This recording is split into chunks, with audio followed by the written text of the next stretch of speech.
Viewers, fans, and subscribers, boys and girls, children of all ages, whether you're an adult, whether you're a tween, whether you're a fiend, maybe you're in between. This is SeanzViewEnt, the place for your number one source of WWE breaking news, rumors, dirt sheets, drama. And let me tell you, tonight, WWE, pure bedlam and chaos. You've got Netflix numbers dropping like a botched power bomb. You got AJ Lee being pushed back into the spotlight of WWE's Hail Mary pass. John Cena's so-called final Smackdown in Chicago. And we got someone running their mouth about Rhea Ripley getting mobbed in Paris. And folks, I've got arcs tonight. I got arcs that will take you from disbelief to shock to absolute outrage. Remember to like the video, comment, subscribe, and become a channel member today because you do not want to miss a moment of what I'm going to give to you because, boy, is it a spectacle. But is it a spectacle for all the wrong reasons? We're about to find out, guys. We're about to dig deep into this one. Let's kick it off with Clash in Paris 2025, the so-called historic event, the hype, the fireworks, the Netflix spotlight, everything to make it right. But now, the dirt sheets are screaming weak numbers, weak performance, Netflix not impressed. Hold up. Are you kidding me? WWE makes massive global Netflix debut, and this is what we're talking about. How do you drop the ball in the City of Lights? Now, I've got the receipts, viewers. I've got the receipts. Let me tell you that. I've got them. Raw pulled global top 10 on Netflix with over 2.6 million streams in a week. That's no flop. That's no collapse. But oh no, the narrative is already being twisted. PLE didn't match expectations. Clash in Paris drew weak. Folks, this is WWE 101. They gave us the smoke, they gave us the mirrors, and they tried to spin failure into success and success into failure, depending on the agenda. And here's the rant, viewers. Here's the rant. WWE shouldn't be in damage control. They should be shouting from the rooftops. If Netflix is the future, then Clash in Paris should have been the explanation point, not the question mark. Instead, it's a giant question. Can WWE sustain momentum in the streaming era, or was Paris just a pretty postcard with no stamp? Your thoughts, your comments, and your opinions on all of that, ladies and gentlemen. Breaking news and updates. Significant updates on AJ Lee. The WWE is looking reportedly for the AJ Lee Hail Mary of all Marys. Which brings me to this. Remember to like, comment, become a channel member. Remember to hype the video, guys. Very crucial, very important to hit that hype button wherever it may be on your cell phone. Oh yes, AJ Lee, the return of returns. Perhaps the biggest return since the return of CM Punk in 2023, and that's saying something. AJ Lee, the savior, the golden card that the WWE is about to play. Don't tell me it's coincidence that AJ Lee's name is plastered all over the rumors right now. Clash in Paris allegedly underperforms. You think it's timing? No, this is perhaps desperation. WWE knows nostalgia sells. They know that AJ Lee's name is lightning in a bottle. They know that the Chicago crowd will blow the roof off the arena if she walks down that ramp tomorrow night on SmackDown. And conveniently, a deleted WWE shop post leaks a spoiled return. Folks, please.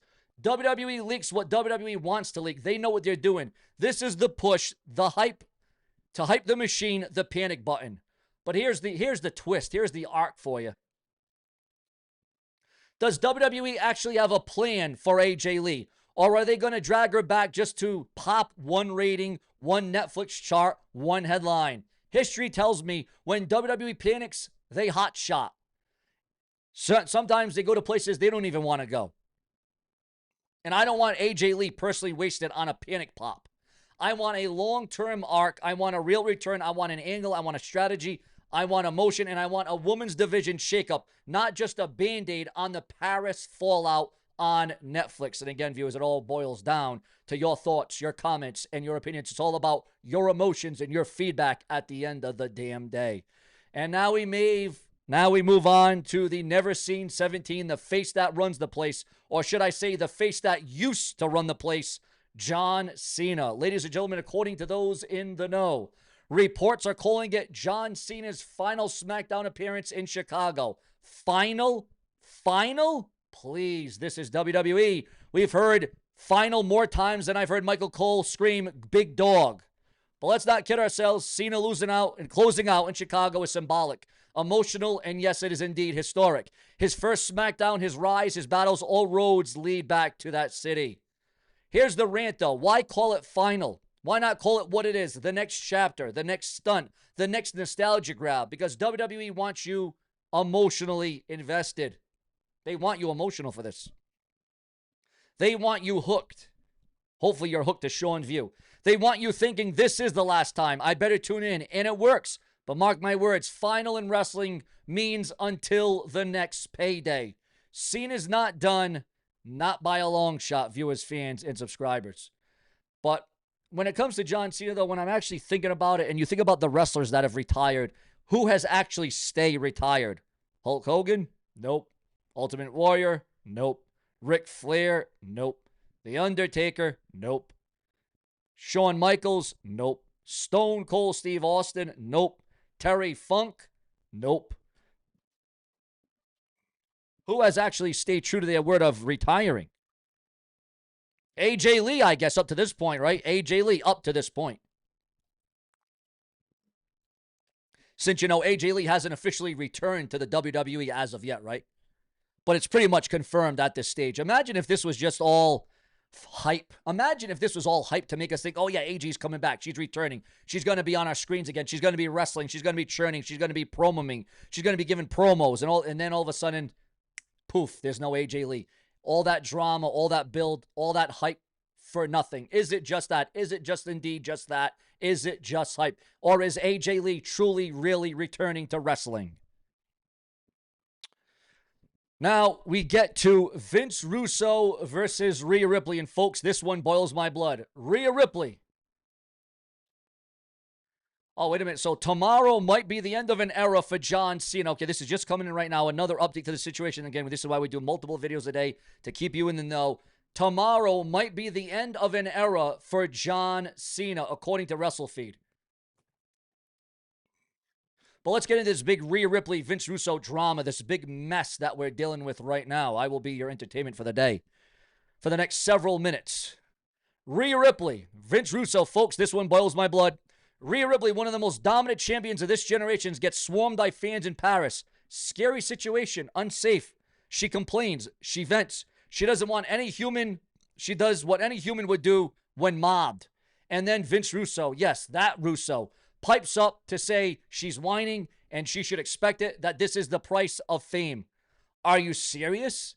Since when did fame mean forfeiting your safety? Since when did being a WWE superstar mean that you're free game for a mob scene in the streets of Paris? Russo loves to stir the pot, but on this one, he's dead wrong. WWE should be doubling security, not doubling down on deal with it. And here's the kicker, Ark. If WWE doesn't step up, we're one bad incident away from a perhaps tragedy or a travesty or a miscarriage of justice.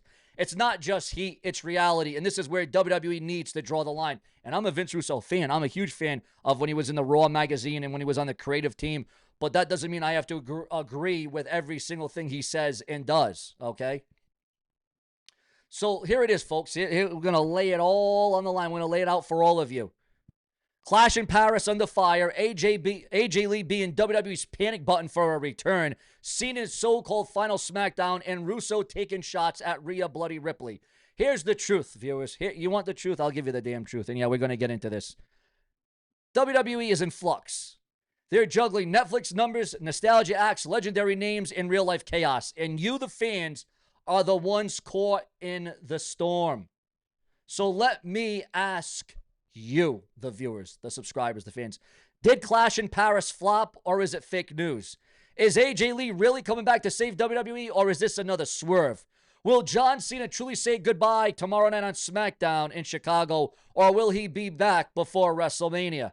And lastly, but finally, but not last, guys, on this, because we have a lot more to cover. Should WWE protect its stars or let Russo run his mouth unchecked? Remember to hype the video, like the video, become a channel member today. Drop your rants, your comments, because this is SeanzViewEnt Entertainment, where you get the real, the raw, the unfiltered scoop, the unapologetic SeanzView Entertainment. Smash that like, hit subscribe, and never miss a second of WWE's chaos, because the drama is seemingly just beginning right here on this, very show. Now we got bonus. We got bonus material. Viewers, fans, and subscribers. Yes, bonus. Randy Orton, and this is according to those in the know, Randy Orton allegedly trying to find his way out of WWE. Yes, Randy Orton allegedly, again, trying to find his way out of WWE, according to Power Slam Wrestling. Also, Randy Orton, is he set to walk out on Cody Rhodes, visibly angry after these two may be in a partnership down the line? Randy Orton, Cody Rhodes, is this where we're going to see this major program and not just a one-off match that we saw at the King of the Ring, where Cody Rhodes became the King of the Ring, which absolutely made no sense? What will be the turning point for the Viper, Randy Orton, the volatile RKO? NXT star is set for WWE main roster call-up this year. Yes, an NXT star is coming over to the main roster. According to WrestleVotes, Tony D'Angelo's name has recently been brought up in WWE creative meetings, with some expecting him to move up to the WWE main roster before the end of the year, and that is fair and that is square. What do you think about Tony D'Angelo coming to the main roster of World Wrestling Entertainment? Is there a promise? Is there a future? Is there longevity? What are your thoughts on this NXT star coming to the main roster? Has he earned it? Does he deserve it? Or is it simply too soon? Interesting names were spotted backstage at AEW Dynamite in Philadelphia. Breaking news on AJ Styles and Dominic Mysterio. According to a report by PW Insider, the feud between Dominic Mysterio and AJ Styles isn't over yet. Backstage at this week's Monday's Raw, it was noted that their feud will carry on at Worlds Collide, which suggests Styles will be part of the event in some way. The two have been locked in a heated storyline for months, with Styles constantly clashing with the Judgment Day. Their battles led to an Intercontinental title match at SummerSlam, where Mysterio retained his title. Since then, they have continued to cross paths on Raw, and on the September 1st episode, Mysterio successfully defended the belt after El Grande Americano interfered and attacked AJ Styles. With AAA Worlds Collide set for September the 12th, Mysterio is scheduled to challenge for the AAA Mega title. All signs point to Styles being involved in keeping the feud alive. So we'll have to see how the feud will continue to be booked in the coming weeks. Do you think that AJ Styles will finally get revenge on Dominic Mysterio at Worlds Collide? Your thoughts, your comments, and your opinions. Matt Riddle returns deposit after no showing a UK charity wrestling event. Ronda Rousey says WWE will erase her from women's wrestling history. Why would they erase Ronda Rousey? Who did she kill? What did she do? Did she do something that was drastic, something that was horrible? Ronda Rousey slams Vince McMahon for shiesty, carny tactics in WWE. Also, viewers, fans, and subscribers, as we always do, as we sometimes bring it up because it's all about those that were here, and that was what was up at that time. 1994, Doink the Clown, the original Doink the Clown. Our thoughts and condolences as we remember the life and the times and the matches and the moments and the entertaining character that Doink the Clown was. Rest in peace to him. Your thoughts, your comments, and your opinions. And what did you think about the dynamics and the original heel, the bad Doink the Clown? Subscribe, with plenty more to come, because if it weren't for you, there would be no SeanzView. Stay tuned. Later.